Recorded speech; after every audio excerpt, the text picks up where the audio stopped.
3,15,000 का gaming PC जो कि आपको मिल सकता है सिर्फ 2,90,000 रुपीज़ में बायर्स पीके पे। तो गाइज आज हमने Ryzen 5 7500F के साथ जो है वो बिल्ड रेडी किया है विद RTX 4060 Ti 16 GB का। बिल्ड का जो प्योरली मकसद है वो प्रोडक्टिविटी के कामों के लिए है। इसमें जो है ब्लेंडर शलेंडर के सॉफ्टवेयर वगैरह चलाने हैं, इस तरह के एडिटिंग सॉफ्टवेयर वगैरह चलाने हैं इन्होंने। तो ये जो बिल्ड है ये 7500F के साथ बनाई गई है, जिसकी जो प्राइस है वो है 43,000 रुपीज़।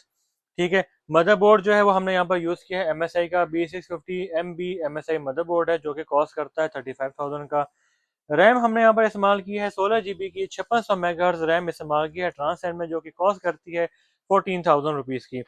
पावर सप्लाई हमने यहाँ पर इस्तेमाल की है XPG पाइलॉन 750 वाट 80+ ब्रॉन्ज, जो कि 18,500 रुपये की विद 1 ईयर वारंटी आती है। Graphic card RTX 4060 Ti 16 GB का कार्ड है जी। अगर देखा जाए 1.5 लाख के बजट में ये जो कार्ड है ना, सबसे बेहतरीन कार्ड है, क्योंकि ये 16 GB वी रैम के साथ आता है और काफ़ी इसमें लेटेस्ट फीचर्स भी हैं। RTX 4060 Ti 16 GB जो कि कॉस्ट करता है वैसे तो 1,55,000 का पड़ता ही है, लेकिन 149 148 का भाई को पड़ गया विद बिल्ड। कूलर हमने यहाँ पर इस्तेमाल किया है 6 हीट पाइप का कूलर इस्तेमाल किया है ईज का 1218 6500 का।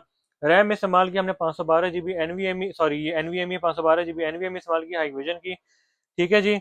और यहाँ पर हमने हार्ड ड्राइव इस्तेमाल की है 1.5 TB की WD की हार्ड ड्राइव इस्तेमाल की है। केसिंग जो है हमारा यह इस्तेमाल हुआ है डार्क फ्लैश का A290 केस है, 3 पंखों के साथ आता है ये केस।